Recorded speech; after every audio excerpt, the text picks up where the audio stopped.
All right, so pretty much this show was inspired by the fact that I wanted to do a thing where I really wanted to I wanted to almost do like a stand-up sort of thing. It's like I was into solo performances, which is basically like stand-up without the humor. And like solo performances, they've been existing around for like hundreds of years. Like if you research about it, like fucking Charles Dickens Charles Dickens did like solo tours, just like doing just standing in arenas and shit. He would base he his last tour, which was like in the 1860s, was like pretty much the biggest event until like Beatlemania. And then there's Edgar Allan Poe, who did the same thing in the 1840s. And like lately there's or like in the more recent times, there's Rob Becker, who did the longest running types of solo performances, called Defending the Caveman. And that ran from 1991 to '06. And then there's also like Kat Timpf, who I like recently learned from Joe Rogan. She had done these types of live shows with slides while she's talking about stories. A similar situation with talking about with people just going on stage to talk about shit is like what Jordan Peterson does when he's promoting his books, or he's like doing tours, just I guess for whatever motivational speaking he wants to talk about. And pretty much I chose this hotel venue the because the like I realized we could just do whatever we want, even though it's a recession. It's kind of expensive to get a lot of stuff, or it's kind of expensive to get like a big venue. And I realized, especially because I have like a very small following, essentially, I can just do nice shows like these and just invite people to hotels. This place is like, yeah, I'll explain like the all the finances to this show. It's very very fucking frugal. It costed me about $140 to transport here and back from Montreal. This room I have on a discount. This room is $165 with that discount. Fucking the all this tech stuff I've had for years, and we're not bought for this. Like this projector here, I've had this projector since 2019. I got it for doing like projections at after hours gigs. I would play my old cartoons at this like basically like a legal nightclub and shit. And this Roku I got because I used to have a TV that wasn't a smart TV, and I needed the Roku to watch cartoons on it. This speaker, I got because I got it actually to mix my own cartoons like later on, and I use it to like listen to music, and it's a very good quality speaker. The projector is about $400. The Roku, 129 or 140. The JBL speaker is 129. When I realized I could do these types of shows and I could do them anywhere, especially with like the DIY like flavor, I got this projector screen for like $89, and it's the last thing that I bought with an actual debit card with my own money. I realized that I was very scared of debt. I was very scared of going into debt because I had basically maxed out a credit card when I was like 19 and 20, and it was like EI money. That was like the only way that I was able to like get it clean. But then I finished like my cartoons. I finished Inspector Tommy, and I had nothing to do, and I was gonna be pretty suicidal. Like I wouldn't be in a like I would probably want to kill myself or start drinking heavily, like if I didn't have anything to do. I keep my I basically have like all drugs around me just so I can say no. Like, I have cigarettes. I stopped smoking cigarettes like back in May. I have like alcohol. I have a liqueur in my room. It's some what's it called? Kahlua. I have. I still have my acid tabs, even though like I OD'd on, or I went a bit too hard on them, and I haven't done like any drugs since. And so I just needed to be able to make show. I need to be able to make shows and do things, and like the idea is like I can build like a type of following just by doing these things, and especially by filming it. And the filming part also makes the sort of event legal, in a sense, because you can film in a hotel room, but you can't just have like a whole ass party. But so the idea for like how I get like funds for this event is from like ticket admissions to the shows, and then the filming helps with getting people to understand what these types of programs are. And then I have these storyboards here. If you like for like $20, you can get the storyboard, but you can just read them here. I'll just like make a copy and just mail it to you, pretty much. You do it through like e-transfer and stuff. And the thing about the storyboards is that they're based on scripts that I've been writing, because I've been focusing on script writing and trying to write films so I can get them like optioned to, and like I guess help with development deals, or like actually produce them. And it would probably be more producing with like smaller companies, because like Hollywood's kind of going in the shitter. And the story of how I stopped smoking had entirely to do with stopping like being interested in like working in Hollywood or like the animation industry, because like I'm not so I went to an event for animation industry night out in Toronto, and I was like smoking a bunch, and like I realized that I was like setting up chairs, doing manual labor that I would hate to do otherwise, but I didn't care because I was like buzzed off of cigarettes. And then the person presenting, I realized later that the reason the event was on the day it was to celebrate May Day, which is basically like almost like a Soviet like revolution, like communist type holiday. And it started with like a 20-minute land acknowledgement, and I'm not a lefty. And I realized, and then the entire talk was like, ended up being just animators being sad that they weren't getting paid enough, and they're complaining about like bad wages, and a lot of the animation industry is just people like hating their jobs, and they're like having breakdowns when working on like preschool shows, like fucking like Bubble Guppies. Like I don't want to like have mental breakdowns because of Bubble Guppies, and so I decided that I'm just gonna go my own way and figure out how to do it myself.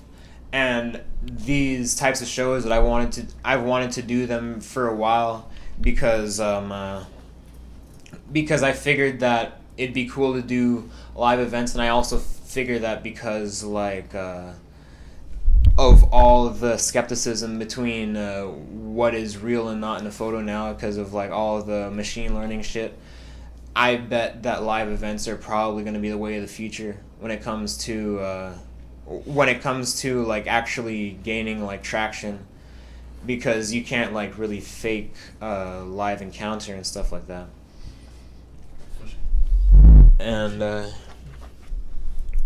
yeah, let me see what else I have. Oh yeah, hopefully I do this long enough that I get like sponsors to actually do these types of events, and also I otherwise like I don't know how long I'll be able to do these types of events because like it does cost quite a bit, and I'm worried about like basically clear like basic like maxing out my credit card again. I don't know what I would do. But if anything, I might space them out between when I create like another storyboard like those again. And in fact, I'll talk about the storyboards. I was going to do two.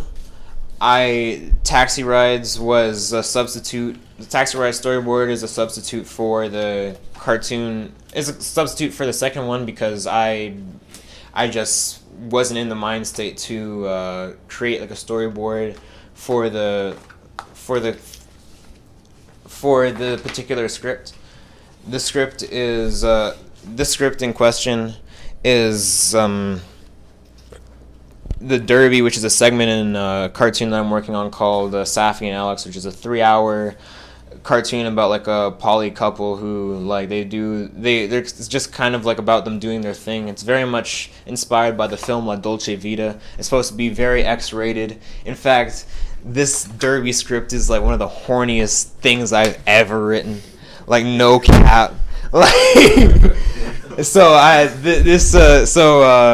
Ammunition Run is this script that I decided to write about a film that this thriller film that I decided that I wanted to write because it was because I was bored and wanted to write something. And it's interesting because I really focus on making the pace very slow because I like a lot of slow pacing, especially in old movies. I don't know if I care to mention it in the actual film that goes out, but like I actually used fucking Jewish slurs in that cartoon just because I was really in the mode of the character and like that dude was the type of person who would be tweaking out on coke and like, you know, saying wild shit about his bosses. And so now I'll talk about Tommy. It's the cartoon Inspector Tommy itself, which most of this show is going to be about. And it's going to present most of the Inspector Tommy cartoons and also a special like low-key cartoon which I found and I feel like is really cool. You guys would probably like it. So Inspector Tommy was started in 2022, in March 2022, as pretty much an experiment to try and make a cartoon every week. I had done like an even faster version of it with a cartoon called The Oleoids back in 2020, and I basically made like an entire cartoon a day. But they were pretty much like storyboards, and I made them like so fast that I took a break one time. I ended up going to Montreal when I was living in Toronto at the time, or I was living in my hometown. And after that break, I completely burnt out, and it was also like COVID, so like all I was able to do was like study until I like recovered my ability to draw, and like I set it up so that I only draw until I feel myself getting tired now, and then I'm pretty much done with the work. And let me see. Eventually, over time, I decided that Inspector Tommy was too good to be just done weekly, because I made one episode which I basically hid from the public after it came out, and I like hid it because I felt it was pretty abysmal in quality to the rest of the cartoon. So I started making them really fast still, but in batches. And then I started to get really into the serious character of into the serious stuff of Inspector Tommy, and that's gonna be the next. That's gonna be the next segment. But first, I'm gonna show all the cartoons from Inspector Tommy, or not all of them, but the best ones, the ones that I consider the best. So we're gonna get this started up. Keep filming. Alright, for the next though, can you just like step closer for the light, because it's a bit darker over there? Oh no, okay, no problem. All right, so we gotta get this fixed. Yeah, It feels like it's more stable than it's ever been this entire night.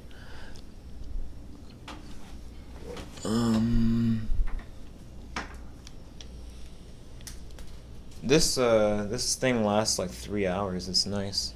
This projector.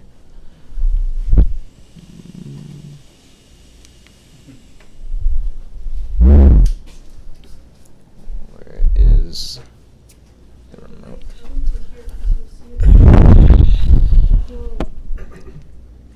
maybe for the cartoon, go closer.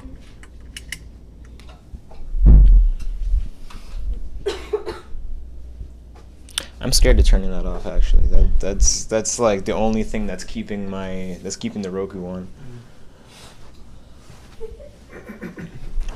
All right.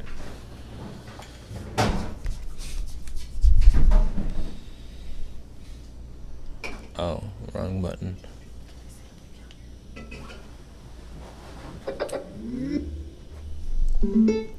A nice thing about this sort of stuff is that like the quality is even better than like the quality of movies that you would go to see like back in like the 30s to the 70s and stuff.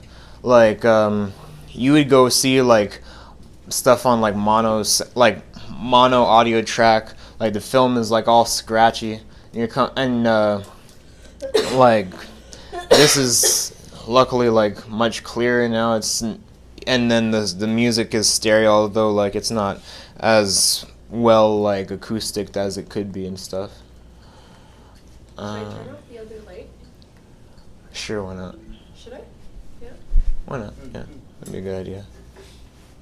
I'm just scared to turn off this light because it's for some reason it's like the only thing keeping my Roku alive. It looks okay on cam though. All right, cool. Is it better like that? Is it better something now? I will turn up the volume as I need to. All right.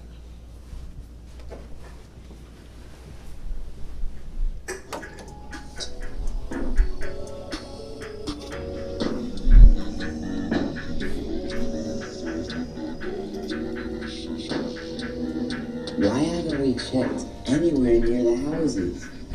We already have. It's been in our documents since last week.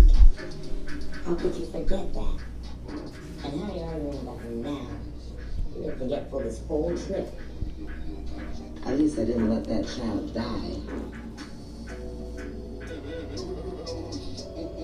That's not how it went down.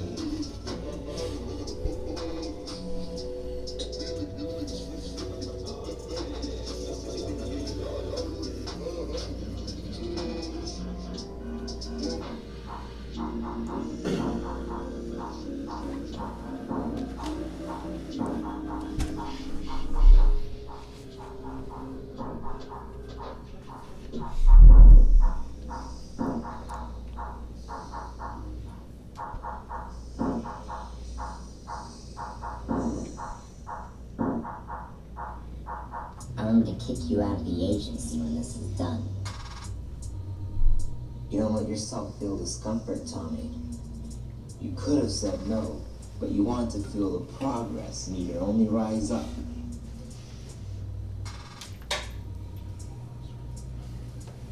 We found more clues, Tommy. Closer to finding a body or clues to another location? Can't say. It's a ripped piece of clothing. Someone must have been running away. I hear a rustling. Nearby.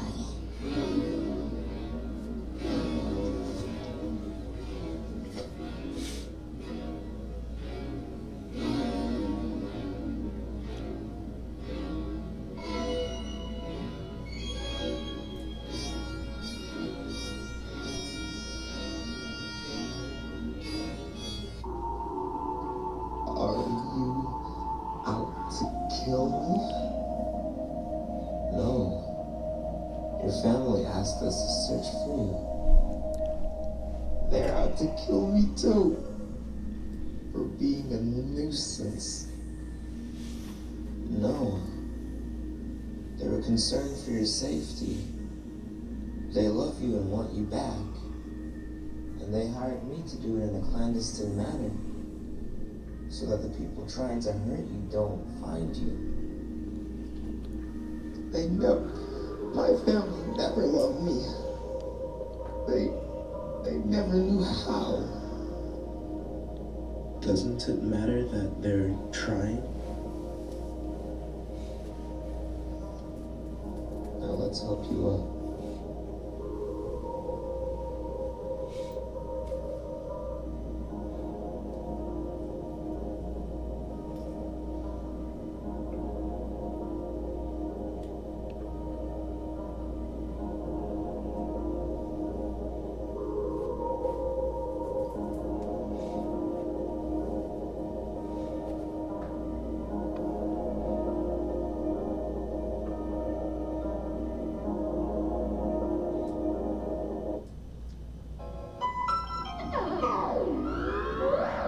I'm waiting for this guy to get outside.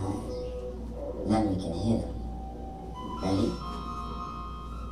What makes you enjoy stakeouts like these? Nothing happens. Because something will happen. The anticipation drives my excitement. I love stuff like this. Like a sniper in for the kill. Although the kill in this case is us taking down the convict and interrogating him. I guess it's the same as when my dad used to love fishing. The waiting would annoy me as a kid, but as I grew older, I began to understand it more. But what's the story behind this fellow? He's been fudging numbers on his taxes and lower-level employee salaries.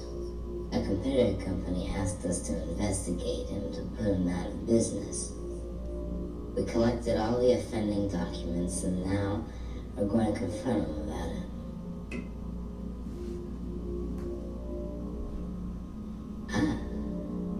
A silence at the house. Let's visit it.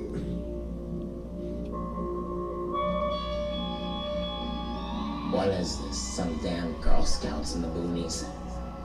Arc Industries has sent a lawsuit claiming your company, Starstruck Technologies, has been lying on its reports of general labor's pay and committed tax fraud. And they sent you to tell me. What are you gonna do, little Willie? We have the documents showing it in action already. What's next is a subpoena. Well, that'll bankrupt the both of us. I don't believe it will.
I'm going to turn this off for now so I can save on this.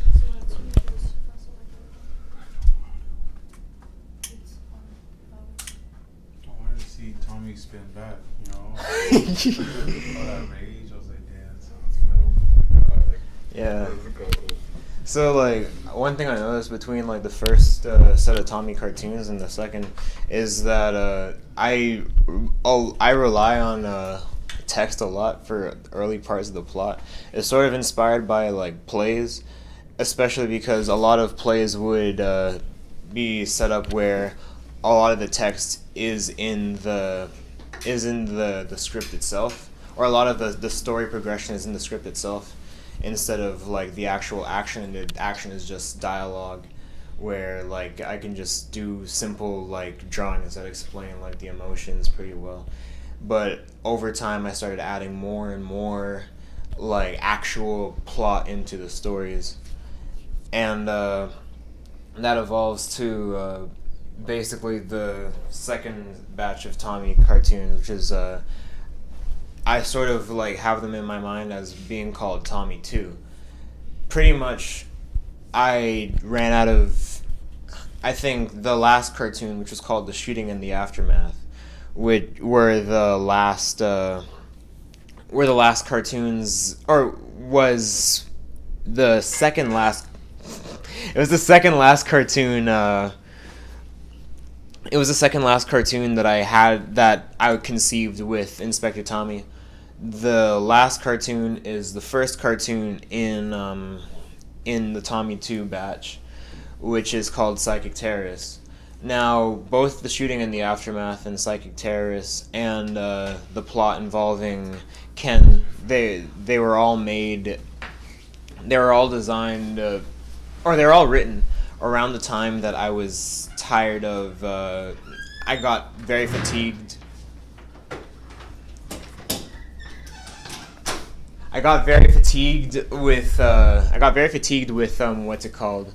Like all the I guess the scene that I come across in Montreal. I guess I wasn't getting what I wanted from everybody, like socially and emotionally. So I started withdrawing and started really coming up with stories. And then that like The Shooting and the Aftermath is sort of based on that. It's very much a train of thought when I'm writing cartoons, so I don't know how deep where the exact threads are. And it's the same with Psychic Terrorists, which is like a story that I sort of conceived in idea that I sort of conceived in November, around the time that I made The Shooting and the Aftermath. Psychic Terrorists was written in February, and then all I had for Inspector Tommy were two stories that I had pretty much sitting in the back burner that I knew I wanted to do.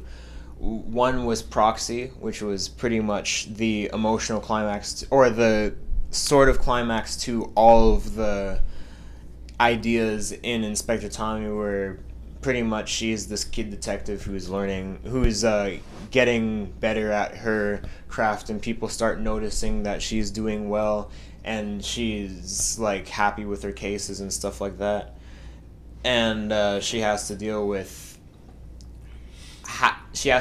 like running an entire team with like the Boston police trying to catch a serial killer, and she accidentally like has to deal with her like recklessness. And the other cartoon was a cartoon called Taxi Rides, which was pretty much about Tommy having to deal with an erratic middle-aged man about some random case, about like some infidelity that might have been occurring. And I wanted to write a story where I wanted to write that kind of thing of like being really scared to deal with, you know, a person who ideally should be more mature than you, but you know, they're acting erratically, and they're scary, and like you don't know how to handle I don't know how to handle everything emotionally, and also as I started writing them, I was in Toronto at this point, or like around there, and I started putting in more deep like anxieties about stuff that I was going through, worrying about my future, and then also thinking about just the idea of the shadow, which was an idea that I was thinking of just before I left Montreal, or not the shadow specifically, but just like the unconscious side of people, like how people can be unconsciously kind of be morally wrong, or they'll do bad things, but they're not really aware that they're doing bad things, or they'll do pretty foul things, and they don't realize that they're being foul. Let me see if there are any more notes here. Yeah, I pretty much said it. Taxi Rides, what in specific was a cartoon where I knew that I wasn't gonna make cartoons for a good while because I had gotten tired of it. I want to like work with like crews of people and stuff. Still trying to find a crews of people. I unfortunately am not a lefty, so I can't. So it's hard for me to like get with a lot of animator or like artist friends, because I'm worried about like having conversations with them about stuff that we might disagree on, and I'll be cringy, and I'm a pretty critical person, and it's like it's sort of a fault of mine, but it's also like a thing that it's sort of like baby in the bathwater sort of situation. So before I continue, shout out to Liviu Passat, otherwise known as Freddy Crook, and Anto Marino. You turn the camera to you. You should turn it to yeah. They're helping me do the camera with this show. They're low key. Like them reaching out inspired me quite a bit to do a show, especially with like the rest of you, especially with the people who contacted me when I was setting up, when I was trying to figure out where I should do the first show. Only people from Montreal responded. Shout out to you guys. Yeah. So now I'm gonna play all of Tommy 2. Starting with which one? I need to change back. In order. So Psychic Terrorist. How long's the next part? I bet it's gonna be about 30 minutes. 30? Yeah. So it's 8 episodes, but 3. You turn it off? Yeah. That's smart. There's Psychic Terrorist. Which basically the stories become like really long. Psychic Terrorist is like Psychic Terrorist is 7 minutes. Proxy is 20 minutes, and or 20, maybe 22 minutes, because I went way too hard with the audio at the start. And then Taxi Rides is 14 minutes. And they're supposed to be cut into parts. Taxi Rides in particular, or Proxy in particular, is 4 parts, and what's it called? Taxi Rides is 3 parts. Any of you guys want to sit down? I've been hogging the couch, so I feel like I might have to head out halfway through this, and I've got work tomorrow. Oh, no I'm problem. just gonna stand in the back and watch. Cool, yeah. So I don't disrupt. All right, I'm gonna play the cartoons now. Sorry, my bad. Did we have any snacks? No. We didn't have anything. Oh yeah, I should say the Jay worked on a lot of a lot of Tommy 2, a lot of the music of a lot of Tommy 2. He worked on shout out Jay Aladdin. He worked. Yeah, shout out to. Yeah, Jay worked on a lot of the music for Tommy too. He worked on Inspector. He worked on Psychic Terrorist. He worked on Proxy. He was a voice in. He had a part as a voice in both of them, and Taxi Rides.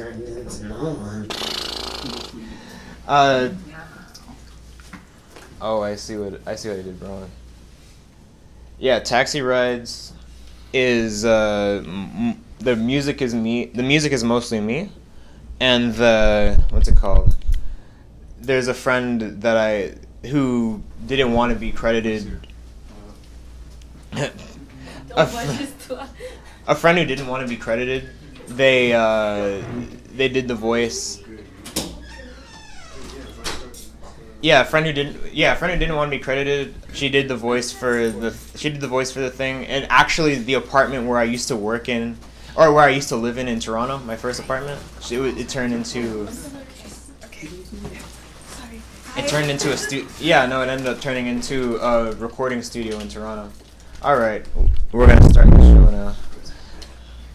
See what I look like from the outside, which is that I've been on the street for over 5 years.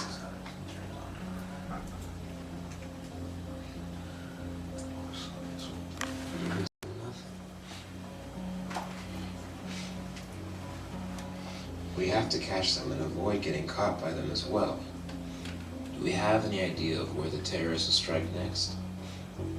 We do know that they go for unsuspecting people on the street, but there may be about 4 of them, and they're jumping around the downtown core of the city. Another one.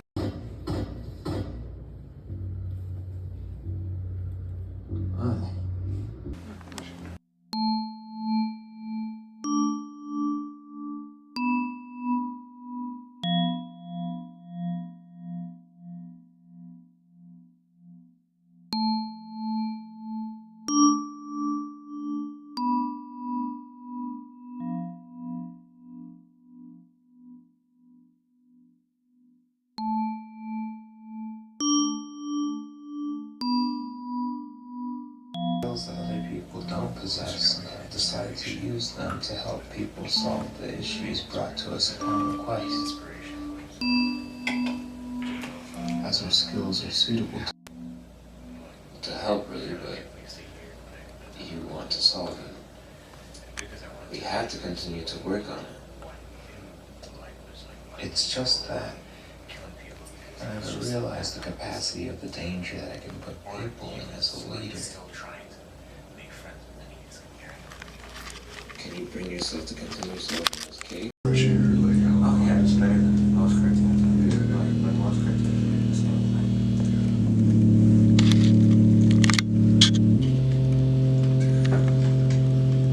I was playing along with, I was this producer, so I was playing along with people to so I actually just had my samples and I created like a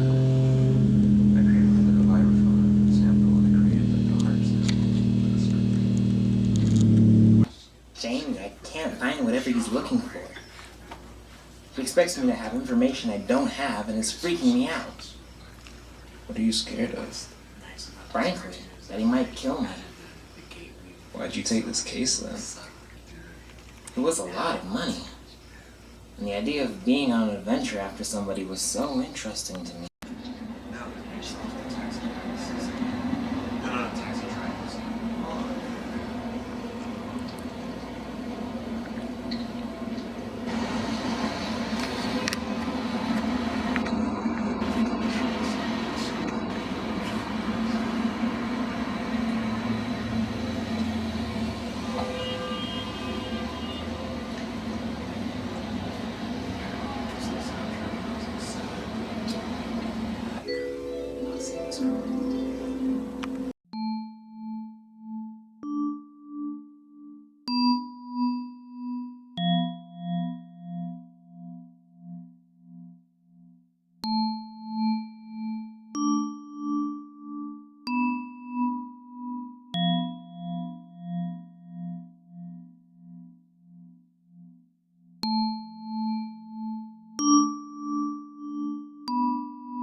Yeah, no. There's a bunch of things that I forgot to say about that I was going to say about Tommy as I was here. This is like at this point in when writing Inspector Tommy, everything became like all the writing became very dense, especially with Taxi Rise. I could like tell you like a reference like off the bat of like maybe everything in that like every artistic choice in that cartoon. But yeah, that's pretty much that's pretty much Inspector Tommy. Now I'm just writing scripts, just doing practice, trying to figure out ways to make like animation easier, not like the actual motion which I like, but like the final like coloring and stuff.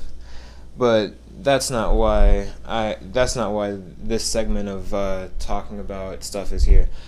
After sharing like my own cartoons for this type of event in I guess the Tebbie Secret Show series, I like to show a cartoon that I found or like some film that's relatively short that I found and I feel like might be cool. It's a good repeat viewing.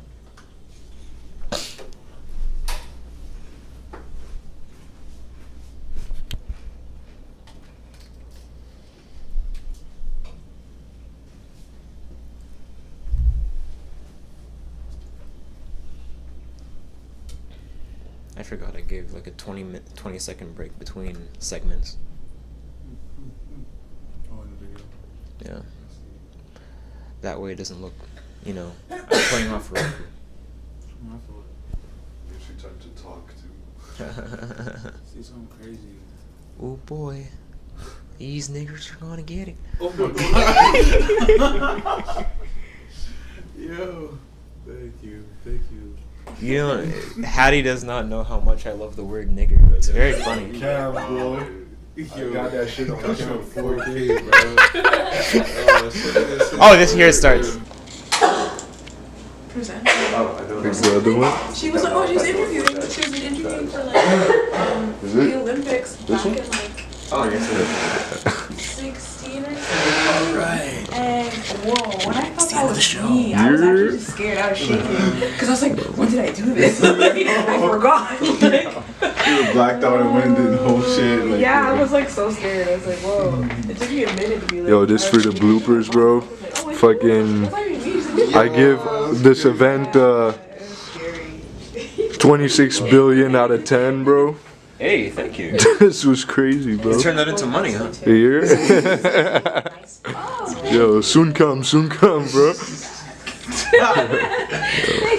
What does Jay have to say about this?